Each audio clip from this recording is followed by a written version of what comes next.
If everyone your age seems miles ahead, there's one root cause, and it's not what you think. You can fix it in 90 days, but if you don't, the gap becomes permanent and you'll never catch up. The deep, secret cause of this feeling, this creeping worry that you are simply too late or that others received a map you missed, is a specific form of mental paralysis that affects 98 out of every 100 people. It is a paralysis that disguises itself as caution, as humility, or as patience. But I tell you, it is simply the disease of drifting. While others were accumulating power through organized effort, you have been dissipating your energy through aimlessness. You have permitted the most valuable asset you possess, your focused thought, to scatter in the winds of chance and circumstance. I will not offer you sympathy, for sympathy never bought a man his freedom. I will offer you a blueprint to organize your energy so that you stop drifting and start demanding life and pay the price you ask. This blueprint is not new. It is the distilled wisdom of Andrew Carnegie, Henry Ford, Thomas Edison, and 100 other successful men whom I studied for over 25 years. These men understood that fortune obeys definite laws, not wishful thinking. We are going to break that paralysis right now, using the principles I extracted from their lives. The time you have lost is gone, and you cannot have it back. You are not too late to build the life you want, but you do not have time to waste one more day on uncertainty. Your redemption begins with the most important principle of all, the root cause. The drifting mind versus the definite aim. You feel behind because you are drifting. The world does not reward intelligence alone, nor does it reward hard work alone. The world pays a price only for definite purpose backed by organized effort. Without this foundation, you are simply a ship without a rudder, tossed by the opinions and desires of others, unable to set a fixed course through the winds of competition and opportunity.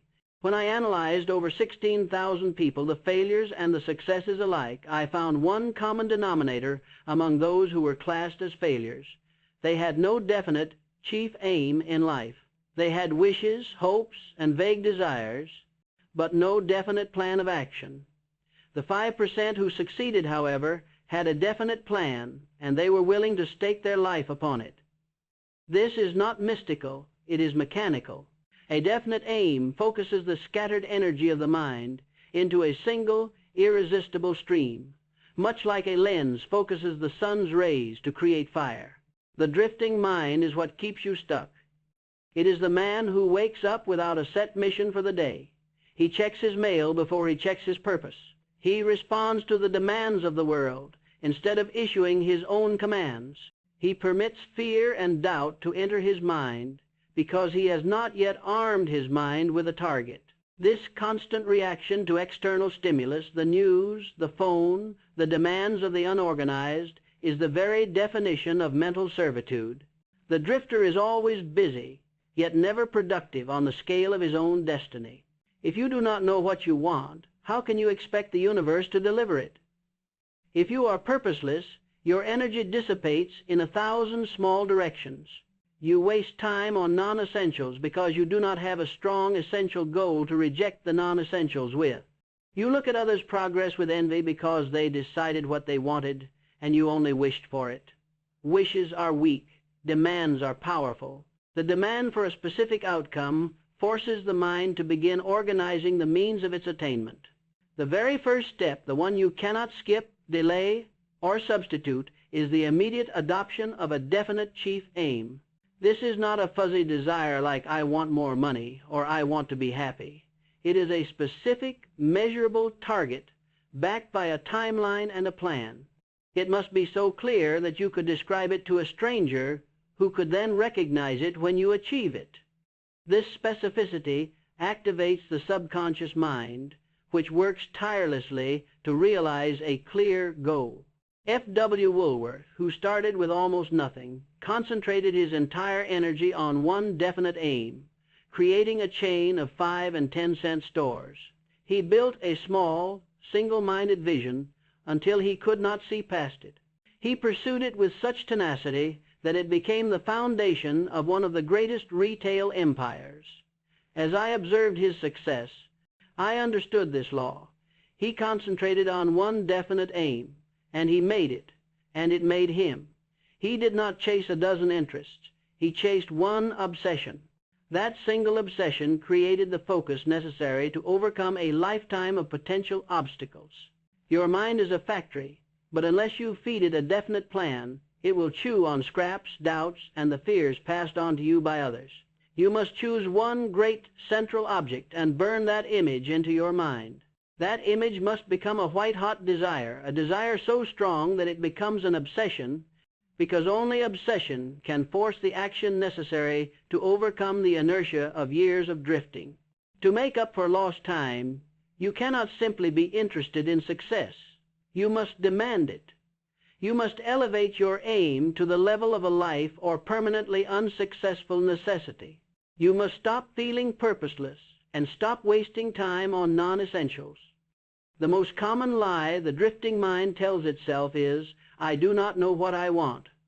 This is paralysis, not honesty. You know exactly what you want, but you are afraid to commit to it for fear of failure or criticism. You must now act in spite of that fear. If you fail to act, the world will act upon you, and its action will be the enforcement of your mediocrity. Here are the specific action steps to destroy the drifting mind and establish your definite chief aim. Action steps.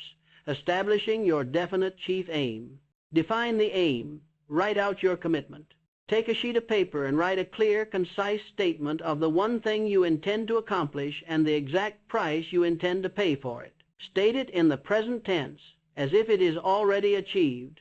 Do not say, I will become financially free. Say, by date, I possess specific amount of money which I will acquire by rendering the following service. Outline of service. This is the instruction manual for your subconscious mind. It must be specific. The more detail you provide, the faster your mind begins the work of materializing it. You must outline the service you intend to render, for fortune is paid for, value delivered. The mirror technique. Command yourself daily. Every morning and every night, stand before a mirror. Look yourself directly in the eye and tell yourself that you will accomplish this aim. Read your written statement aloud. As you do this, inject emotion into your words. Your mind is like a garden. You must plant the seed of definite purpose with feeling. Look at the man in the mirror and demand his obedience to the plan. This is the first exercise in self-command. If you cannot command yourself, you will never command others or the circumstances of your life. This ritual is the daily forging of your self-confidence. Post the aim. Create a mental fortress. Place a copy of your written, definite aim where you will see it night and morning, immediately upon waking and just before falling asleep. This daily, rhythmic exposure is crucial. It bypasses the conscious, doubting mind and implants the purpose into the subconscious mind, which is the force that executes all commands without question. You are creating an internal fortress that repels the energy-wasting suggestions of aimlessness.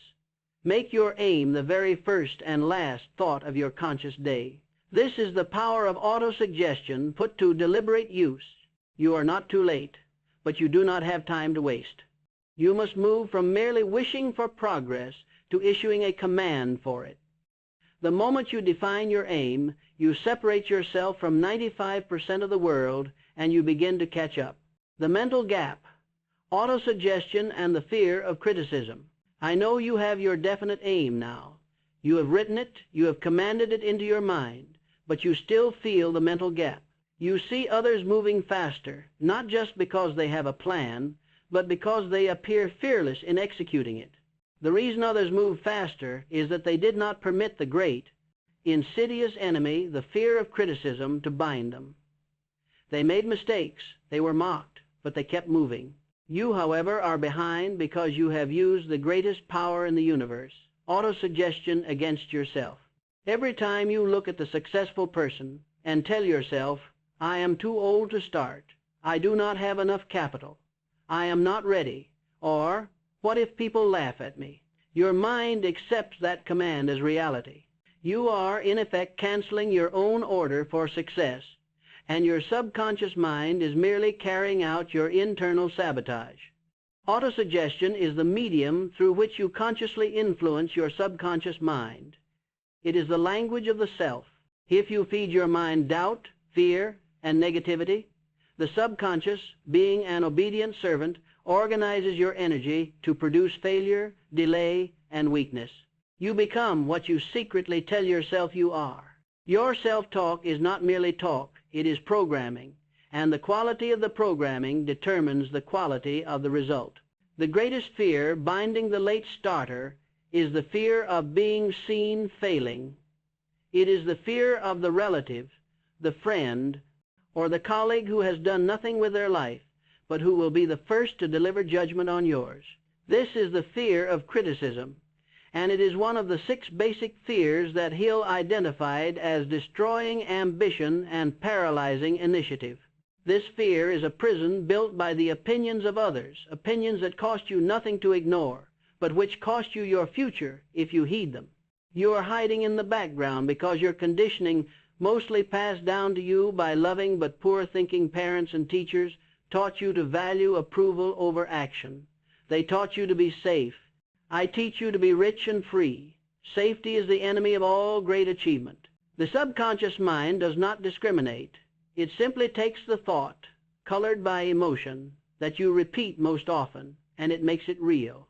If you repeat, "I am an imposter," you will move like an imposter, and your results will match your self-talk. If you repeat, "I am a powerful leader with a definite aim," your actions will begin to align with that power. The law is simple.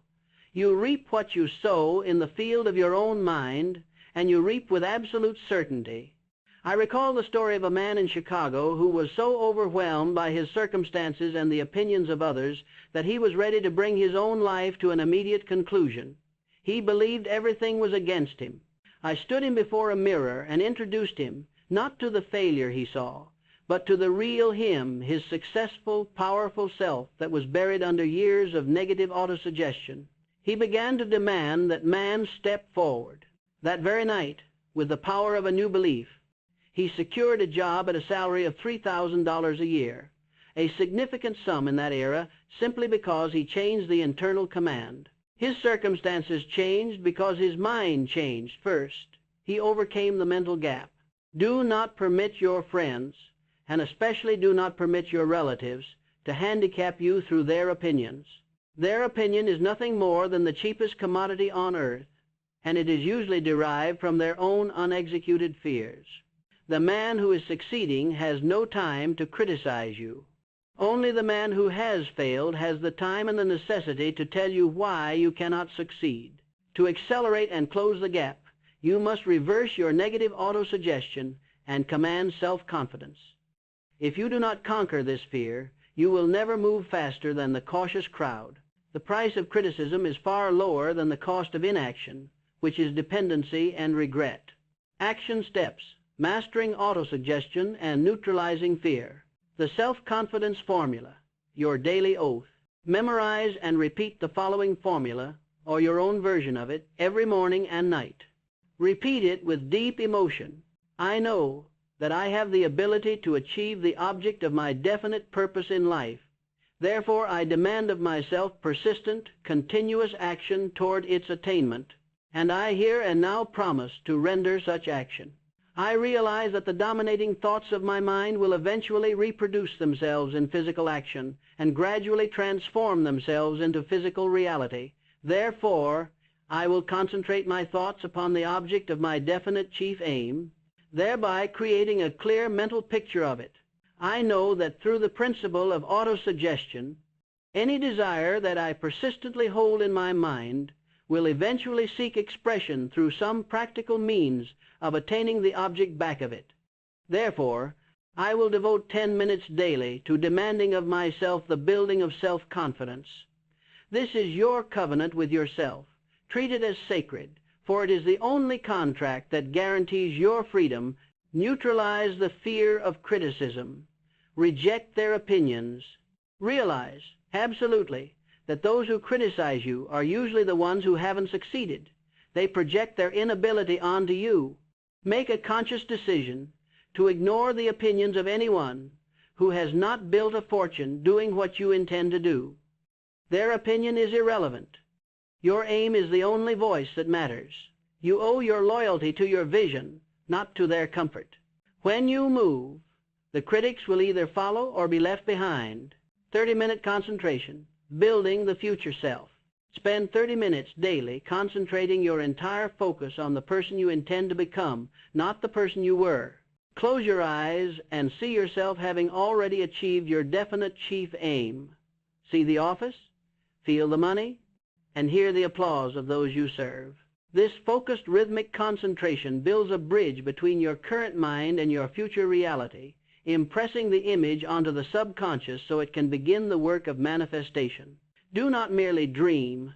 Visualize with the intensity of a man who knows the goal is physically present. You are building the mental equivalent of your fortune.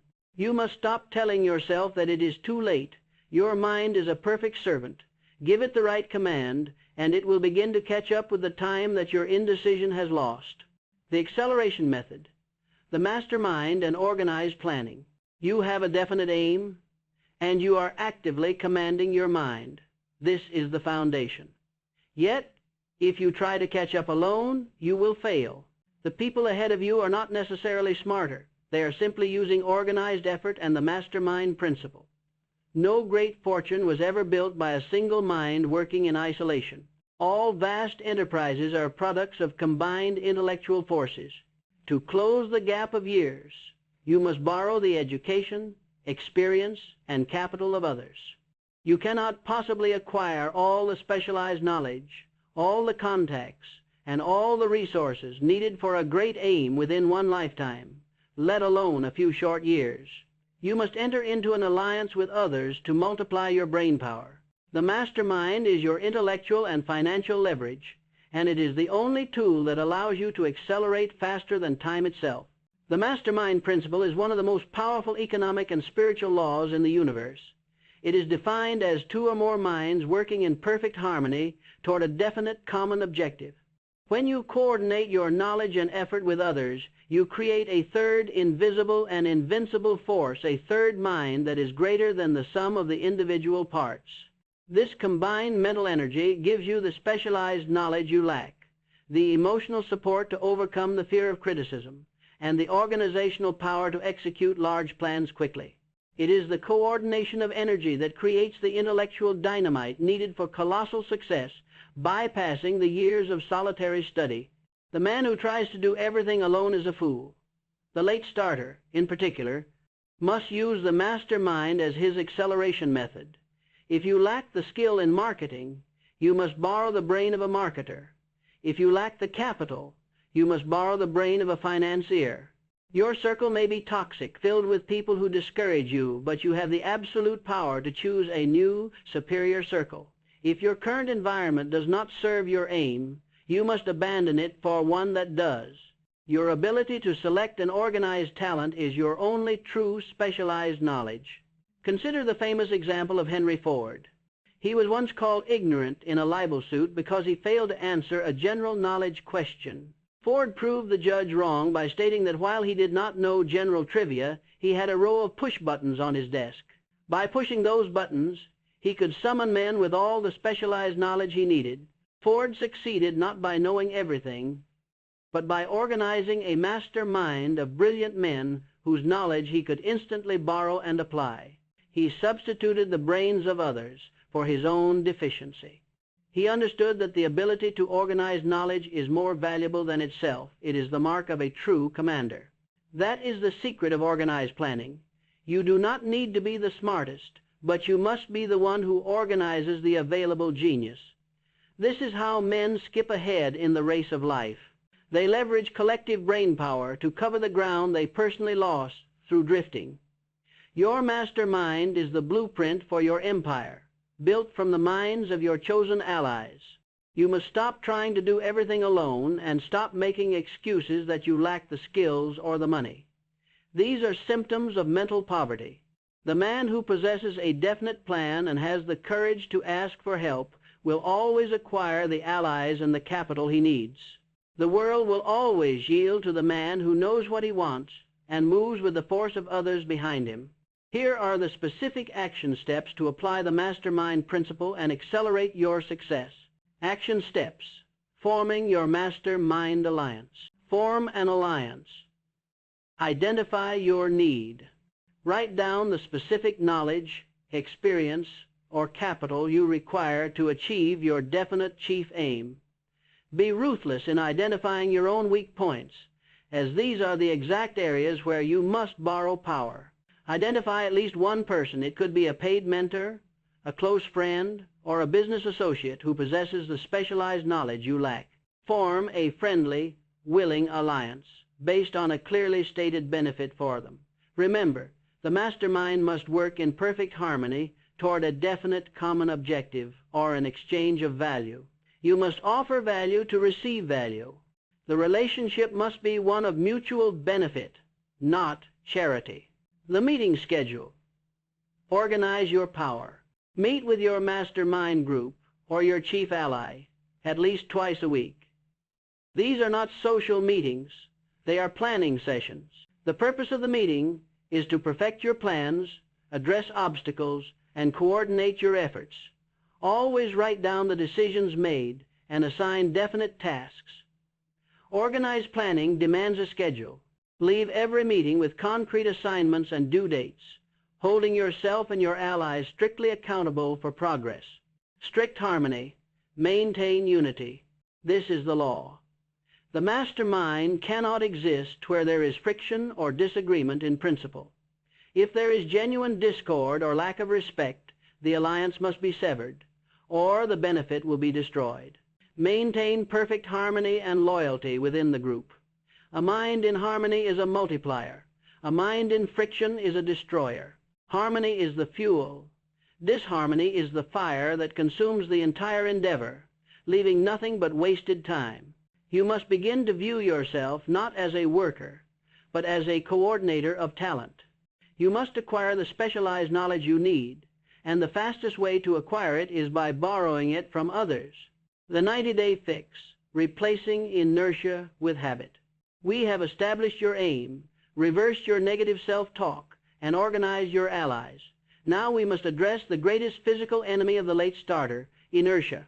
The gap exists because you are a victim of the law of habit. The years you spent drifting were not empty years. They were years spent drilling the habit of procrastination into your subconscious mind. You started projects and did not finish them. You decided to move forward and then surrendered to delay. This rhythmic pattern has created a deep mental path, the path of least resistance that leads straight back to mediocrity. You are comfortable with delay because your mind has been trained to seek it, finding comfort in the familiar failure. But the law of habit works both ways. Just as you drill the habit of delay, you can now use the next 90 days to drill a new path, the habit of persistence and decisive action. Persistence is not a feeling. It is a state of mind, and it can be cultivated just as easily as procrastination can be cultivated. It requires a definite purpose, a burning desire, and the constant application of self-control. Persistence is the spiritual furnace that burns the dross of fear and transforms desire into reality, guaranteeing the attainment of your aim. When a man reaches his 20s, 30s, or 40s and realizes he is behind, he often tries to catch up by sheer force of will, but the momentum of years of bad habits is too great. The only way to win is to impose a new rhythm, a forced rhythm of persistent action until the new path becomes the path of least resistance. I know the pain of starting but not finishing.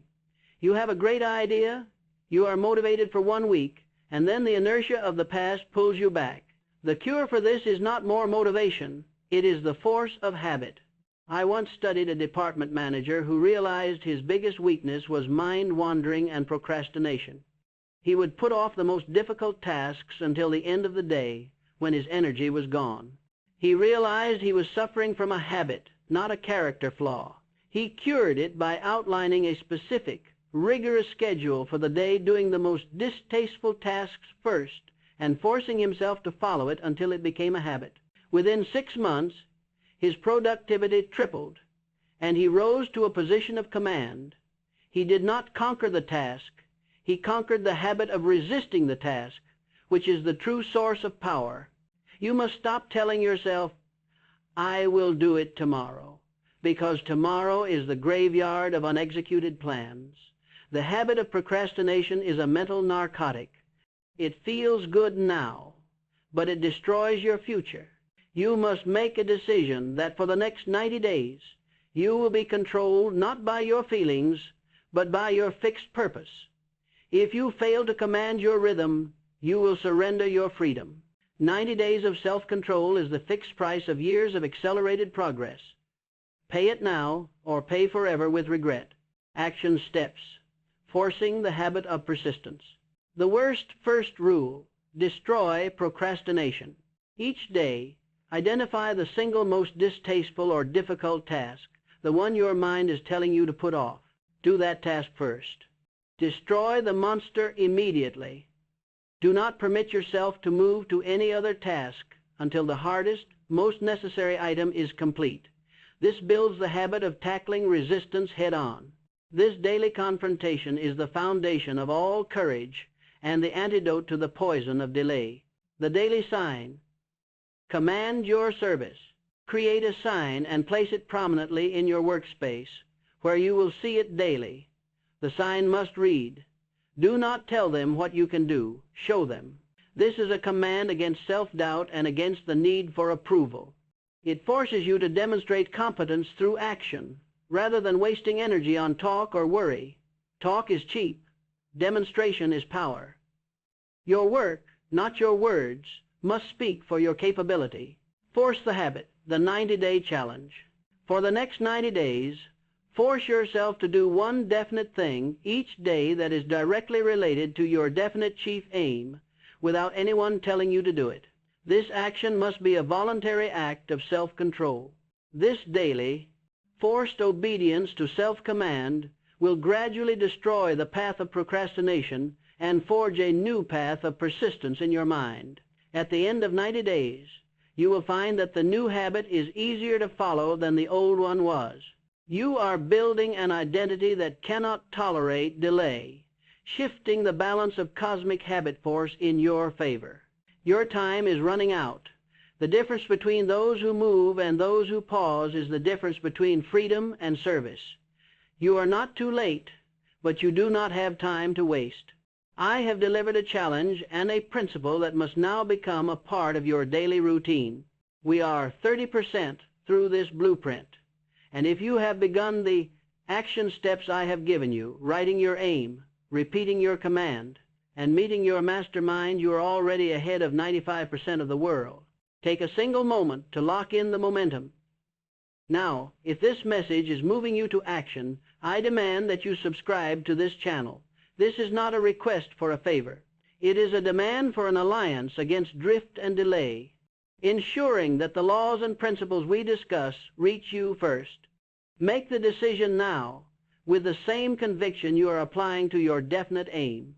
The quantum leap, the law of increasing returns. You are moving, but now you need to accelerate, to catch up to those ahead of you, those who had a head start in life, in opportunity. Or in mental conditioning, you cannot just do enough. You must apply the law of increasing returns by adopting the habit of doing more than paid for. The drifter, the man who is stuck, operates by the principle of minimum effort. He asks, "How little can I do to keep my job?" He works by the clock, expecting an immediate proportional return for every unit of energy expended. Consequently, he remains stuck, underpaid, and invisible. He operates a transactional life, and transactions never lead to greatness or permanent economic freedom. To make a quantum leap in your life, to skip ahead of the crowd, you must reverse this thinking and adopt the spirit of the successful man. The law of increasing returns dictates that when you render service of superior quality and quantity in a positive spirit, you set into motion a spiritual and economic law that eventually forces the world to reward you far in excess of the service rendered. This is the only way to attract the favorable attention that leads to rapid advancement, promotions, and opportunities that are never advertised. You stop asking for opportunity, and you make yourself indispensable until opportunity is forced to seek you out. The market is always looking for the man who over-delivers, and it will pay him a king's ransom to ensure his loyalty. You feel stuck in a non-advancing job, or you feel invisible in your industry.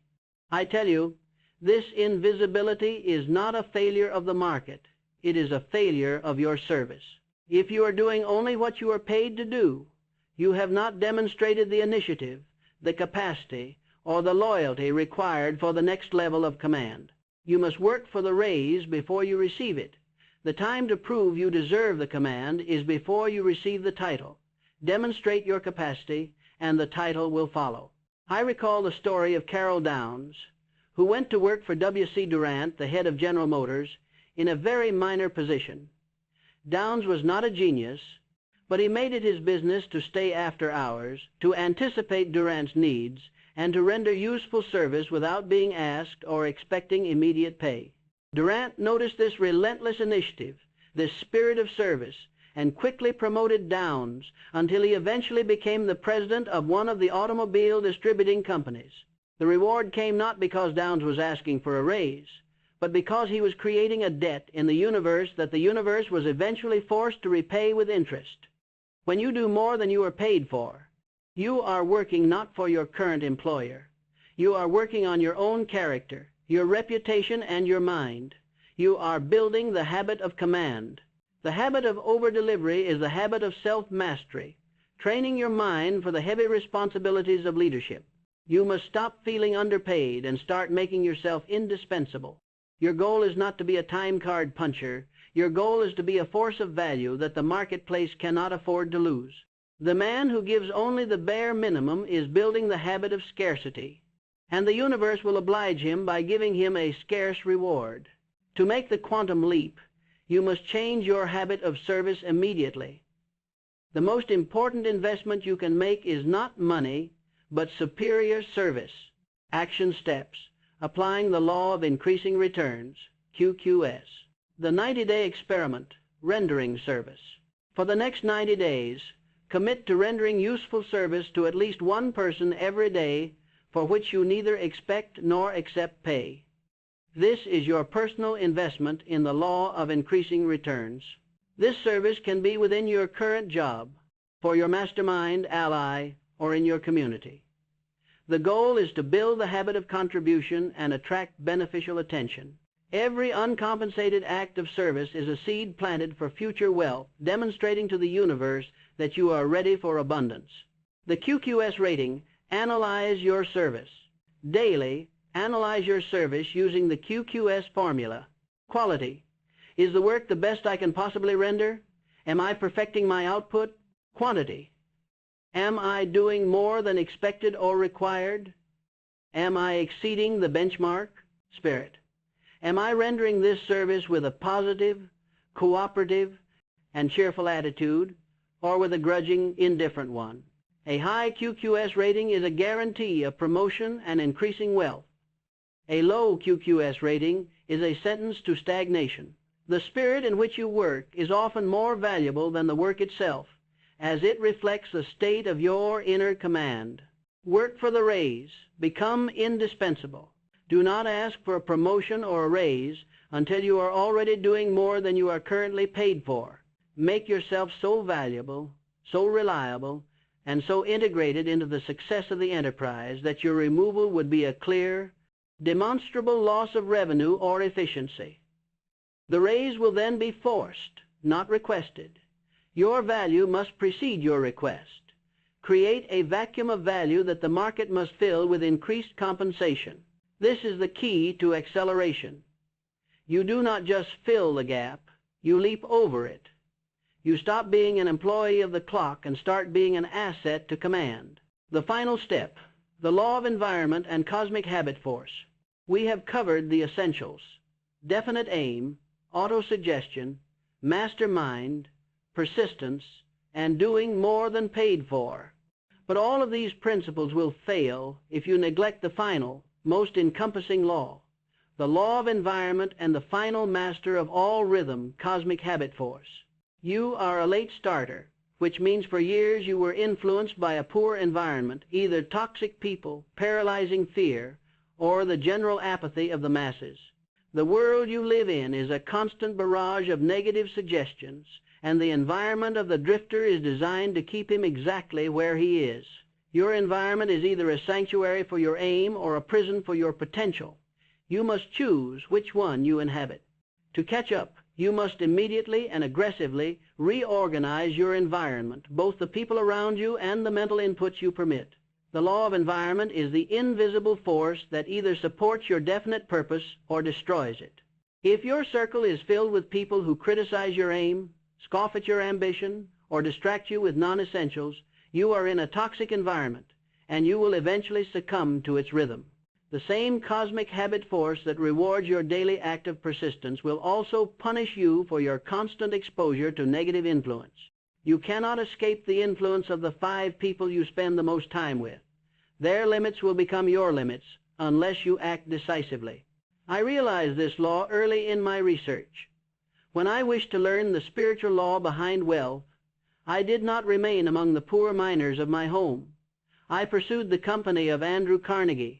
When I needed to understand persistence, I sought out Thomas Edison. I did not wait for my environment to change.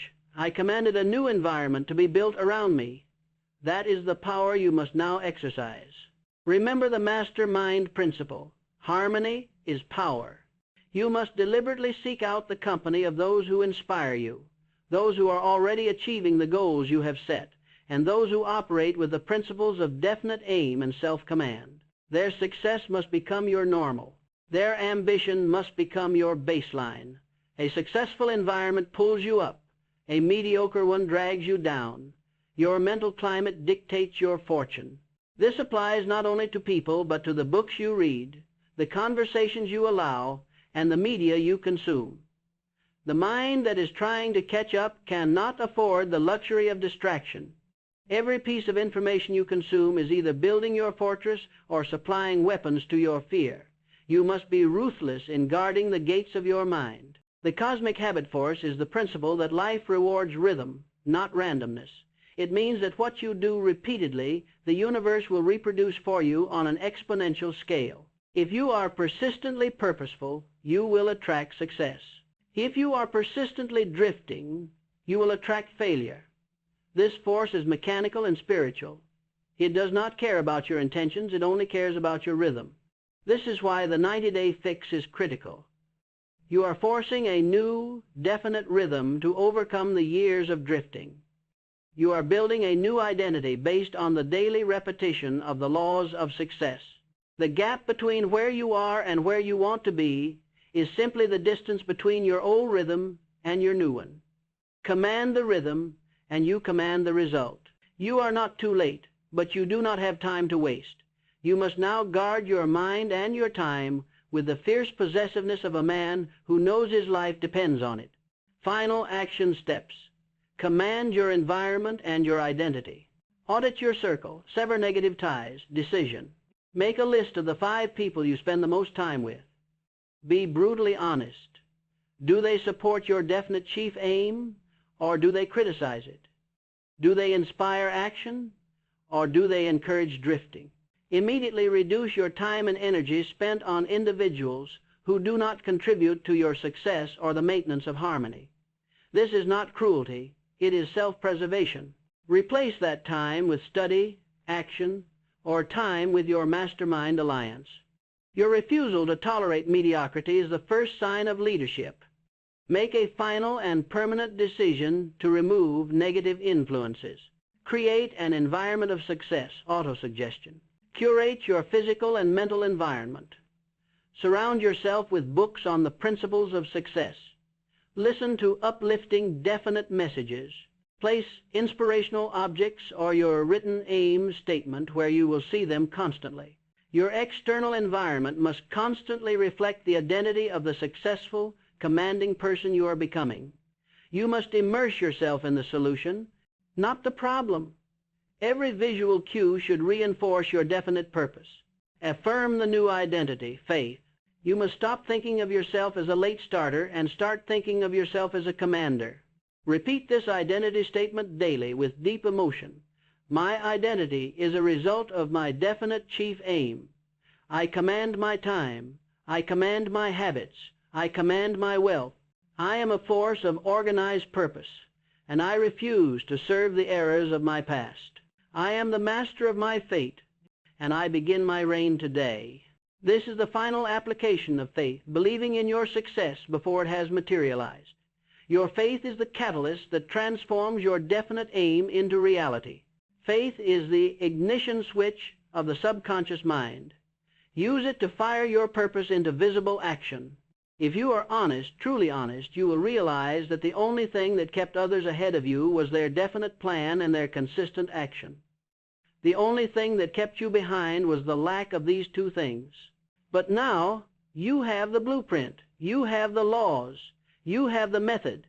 The moment you begin to apply these principles with persistence and decision, the gap will begin to close. The chains of the past are only in your habits. The key to your future is in your mind.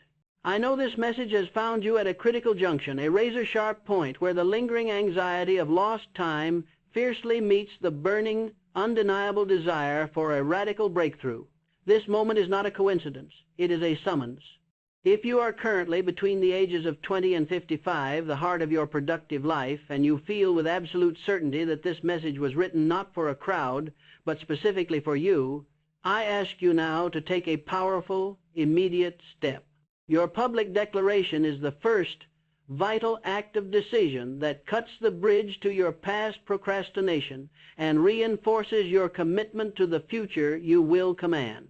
I ask you to leave a comment below and publicly state these three non-negotiable elements. Your age. This anchors your reality. Your current definite chief aim, DCA. State your primary, overwhelming goal.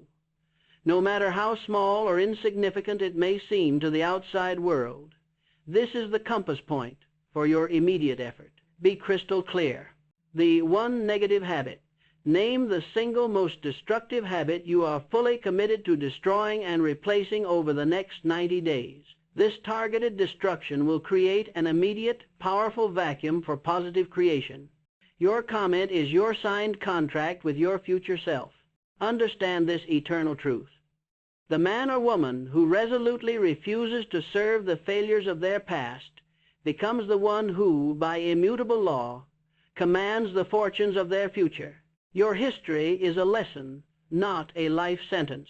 The chains of regret are only as strong as your willingness to wear them. Break them now through decisive action. If you know of another honest, capable person, a friend, a colleague, a family member who secretly fears they are too late, someone who desperately needs this blueprint for action more than generalized, fleeting motivation, I demand that you share this video with them immediately. Do not allow them to drift another solitary hour in the fog of indecision. Your act of service to them, your commitment to lifting another person to their path will be a powerful, irreversible deposit into your own law of increasing returns. What you sow into the life of another, the universe will multiply back to you. You are not too late to build a new life, a new empire, or a new version of yourself. But you absolutely do not have a single moment to waste. The window of opportunity is open now. Start immediately. This channel walks with those who are serious about the architecture of their destiny.